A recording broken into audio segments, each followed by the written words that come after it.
बाद दुनिया की एक बहुत बड़ी खबर की।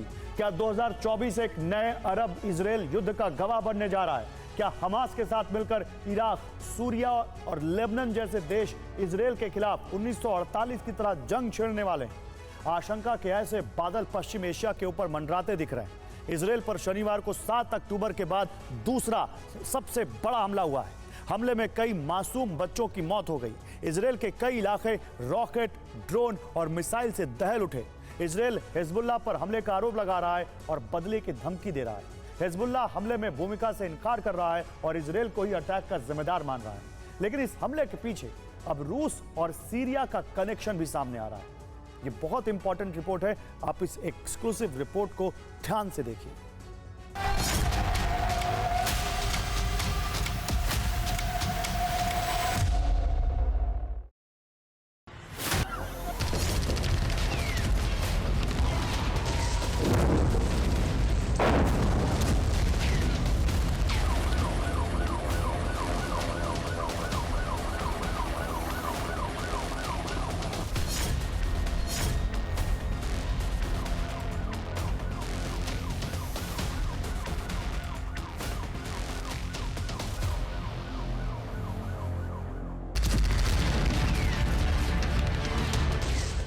जुलाई 2024 को इजराइल में जो हुआ वो एक बार फिर 7 अक्टूबर 2023 के हमले वाले जख्मों को खड़ा कर गया। इजराइल एक बार फिर नए हमले से दहल उठा। इजराइल पर रॉकेट, मिसाइल और ड्रोन से बारूदी वर्षा हुई। इजराइल में एक बार फिर वही मौत की चीख पुकार और मातम वाले दृश्य दिखे। शनिवार के दिन पूरा इजराइल इस हमले के शोक में डूब गया, क्योंकि हमले में कई मासूम बच्चों की जान चली गई।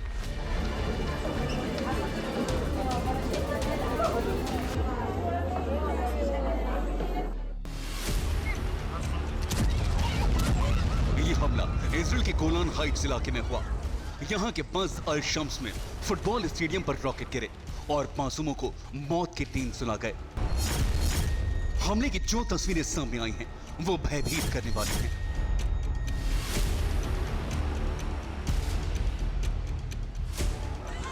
फुटबॉल स्टेडियम में कई बच्चे खेल रहे थे, तभी रॉकेट और मिसाइल्स की बरसात होती है और देखते ही देखते फुटबॉल स्टेडियम मौत के ग्राउंड में तब्दील हो जाता है।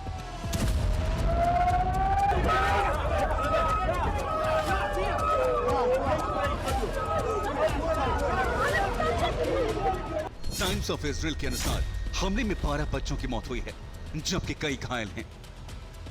अब सवाल यह है कि इस हमले का जिम्मेदार कौन है? क्या हिजबुल्लाह ने इस अटैक को अंजाम दिया? और अगर हां, तो फिर वो अटैक की जिम्मेदारी लेने से इनकार क्यों कर रहा है?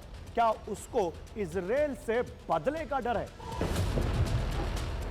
जानकारी के मुताबिक जो मिसाइल रॉकेट फुटबॉल स्टेडियम पर आकर गिरी वो दक्षिण लेबनान के शेबा इलाके से फायर किए गए। मिसाइल के साथ हिजबुल्लाह ने 40 रॉकेट, फिर 30 रॉकेट और फिर 10 रॉकेट का साल्वो फायर किया। इसके बाद 30 फलक बंद मिसाइल फायर की गई। इसकी रेंज 10 से 11 किलोमीटर है, लेकिन ये 50 किलो से ज्यादा विस्फोटक लेकर जाती है। इजराइल के मुताबिक इसी मिसाइल से इस स्टेडियम में संघार हुआ।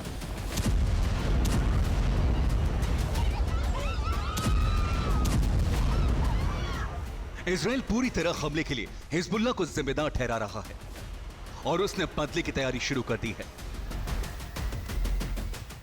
इजराइल के प्रधानमंत्री नेतन्याहू को अमेरिकी दौरा बीच में ही छोड़कर वापस लौटना पड़ा है और वो बदले की रणनीति पर मंथन कर रहे हैं।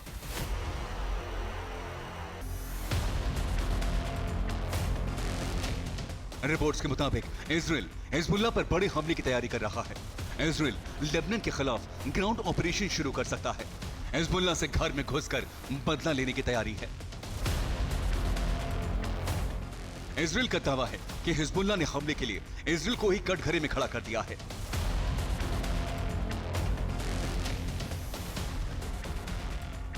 हिजबुल्लाह ने दावा किया है कि आयरन डोम से फायर की गई मिसाइल मिसगाइडेड होकर स्टेडियम में जा गिरी और इसकी वजह से मासूम बच्चों की जान चली गई। हिजबुल्लाह के मुताबिक उसकी तरफ से किए गए रॉकेट अटैक को रोकने के लिए गोलन हाइट्स पर मौजूद आईडीएफ का आयरन डोम सिस्टम एक्टिव हुआ, जिसमें 40 से 30 रॉकेट गिराए गए। 10 रॉकेट दुश्मन के खेमे पर गिरे। इसके बाद जो 30 रॉकेट फायर हुए, इसमें भी 25 से ज्यादा रॉकेट आयरन डोम से गिराए गए। इन दोनों फायर के बीच 25 मिनट का फासला था। इसके 1 घंटे बाद हिजबुल्लाह ने फिर 10 मिसाइल फायर की और कत्यूशा रॉकेट से अटैक किया।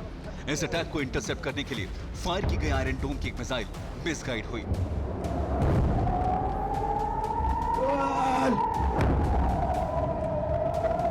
मिसाइल को गोलन हाइट से फायर किया गया था।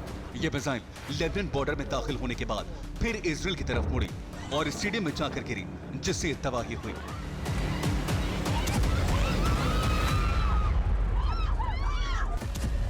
एक तरफ इजराइल और हिजबुल्लाह एक दूसरे पर हमले के रॉकेट और बम चला रहे हैं, तो दूसरी तरफ इस हमले की टाइमिंग ने बड़े खतरे के संकेत दिए हैं। यह खतरा 1948 की तरह अरब इजराइल युद्ध का है। कैसे इस हमले से अरब युद्ध के संकेत मिले हैं, इसे समझने के लिए पहले गोलन हाइट्स के इलाके के बारे में जानना जरूरी है, जिस पर हमला हुआ। दरअसल गोलन हाइट्स सीरिया की सीमा पर मौजूद एक पहाड़ी इलाका है। यह इजराइल, सीरिया और लेबनान का ट्राई जंक्शन पॉइंट है। कुछ दिन पहले टीवी9 भारतवर्ष संवाददाता सुमित चौधरी ने इस क्षेत्र का दौरा किया था। मैं इस समय मौजूद हूँ साउथ लेबनान के सबसे ईस्टर्न पॉइंट पर, यानी वो इलाका जो गोलान हाइट्स का इलाका। देखिए मेरे पीछे अगर आप देख रहे हो, ये गोलान हाइट्स है जहाँ पर इस समय हम मौजूद हैं। और सबसे इम्पोर्टेंट बात यह कि यहाँ से आप सीधे तौर पर ये जो इलाका है, ये जो बीच में आप लाइन देख रहे हैं, ये है ब्लू लाइन, यानी वो डिमार्केट ब्लू लाइन जो एक तरीके का डिसएंगेजमेंट लाइन कह सकते हैं, लेकिन ये बॉर्डर एरिया आप इसे भी कह सकते हैं, क्योंकि ये लाइन ही डिस्टिंग्विश करती है, फिर बांटती है साउथ लेबनान और इजराइल के एरिया को। और अगर आप ऊपर की तरफ देखें तो ये है वो पोस्ट जिसे आप आईडीएफ की पोस्ट, इसे 471 कहते हैं। इसी के बाद आप पहाड़ी के इस इलाके में आएंगे तो सीक इसके नीचे है 472, और थोड़ा सा अगर आप ऊपर जाएंगे तो आप देखेंगे इस इलाके को कहा जाता है 473 का इलाका, यानी ये वो इलाका है जहां पर लगातार अभी इस समय जो इजराइल की आईडीएफ फोर्सेस हैं वो यहाँ से फायर फाइट कर रही हैं, लगातार यहाँ से मेंटेन कर रहे हैं। मैं इस समय मैं आपको लगातार बता रहा हूँ कि जहाँ मौजूद हूँ ये इलाका इस समय सबसे ज्यादा संवेदनशील है। यानी गोलन हाइट्स 3 देशों के बीच लड़ाई का एपी सेंटर बना हुआ है। साल 1967 में हुए युद्ध के दौरान इजराइल ने गोलन हाइट्स के ज्यादातर इलाके पर कब्जा कर लिया था।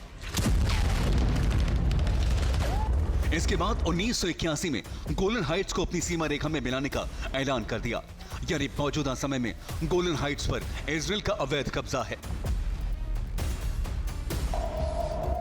यही गोलन हाइट्स अब नई अरब युद्ध का कारण बन सकता है, क्योंकि जब 27 जुलाई को गोलन हाइट्स में हमला हुआ, उससे 3 दिन पहले 24 मई को सीरिया के राष्ट्रपति बशर अल असद मॉस्को के दौरे पर पहुंचे थे। यहां उन्होंने रूसी राष्ट्रपति पुतिन से मुलाकात की थी। तो क्या इस मुलाकात का गोलन हाइट्स पर हुए हमले से कोई कनेक्शन है? क्या रूस, यूक्रेन और गाजा के युद्ध के बीच सीरिया अपना इलाका इजराइल से वापस लेना चाहता है? क्या गोलन हाइट्स पर दोबारा कब्जे के लिए पुतिन ने असद को उकसाया है? क्या सीरिया ने इजराइल लेबनान के बीच जारी टकराव का फायदा उठाते हुए अपनी साजिश को मुकम्मल करने की कोशिश की है?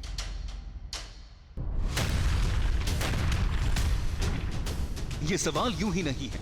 इन आशंकाओं से इंकार नहीं किया जा सकता, क्योंकि इजराइल जिस तरह से गाजा में हजारों बेगुनाहों और बच्चों का खून बहा रहा है, उससे पश्चिम एशिया के ज्यादातर मुस्लिम देश भड़के हुए हैं। इसके अलावा इजराइल की तरफ से अक्सर सीरिया में भी स्ट्राइक की जाती है। दूसरी तरफ इसके पीछे पुतिन का माइंड गेम भी हो सकता है, क्योंकि रूस से लेकर गाजा तक अमेरिका दोनों जगह उसके दुश्मनों की मदद कर रहा है। ऐसे में अमेरिका को जंग के एक नए मोर्चे पर फंसाने के लिए क्या पुतिन ने अरब युद्ध की साजिश रची है? यहां आपको 1948 के अरब इजराइल युद्ध के बारे में बता देना जरूरी है। वर्ष 1947 में फिलिस्तीन को एक यहूदी और अरब राज्य में विभाजित करने की योजना को मंजूरी दी गई, लेकिन अरबों ने इसे अस्वीकार कर दिया। मई 1948 में इजराइल को आधिकारिक तौर पर एक स्वतंत्र राज्य घोषित किया गया। स्वतंत्र इजराइल की घोषणा के बाद 5 अरब देशों मिस्र, जॉर्डन, इराक, सीरिया और लेबनान ने फौरन इस क्षेत्र पर आक्रमण कर दिया, जिसे 1948 के अरब इजराइल युद्ध के रूप में जाना गया। अब एक बार फिर हालात कुछ ऐसे ही बनते दिखाई दे रहे हैं। इजराइल, हमास और लेबनान के बीच टकराव का फायदा उठाकर पुतिन सीरिया को भड़काना चाहते हैं। पुतिन का प्लान है कि सीरिया गोलन हाइट्स पर वापस कब्जे के लिए नया वॉर फ्रंट खोले। अगर ऐसा हुआ तो इजराइल, हमास, सीरिया और लेबनान के साथ युद्ध में उलझ जाएगा, जिसके बाद हालात अरब इजराइल युद्ध जैसे ही होंगे और दुनिया 2024 में 1948 जैसे अरब इजराइल युद्ध की गवाह बन सकती है। इस खतरे की आशंका से अमेरिका समेत पश्चिमी देशों की टेंशन बढ़ी हुई है। Bureau report, TV9 Bharatvarsh.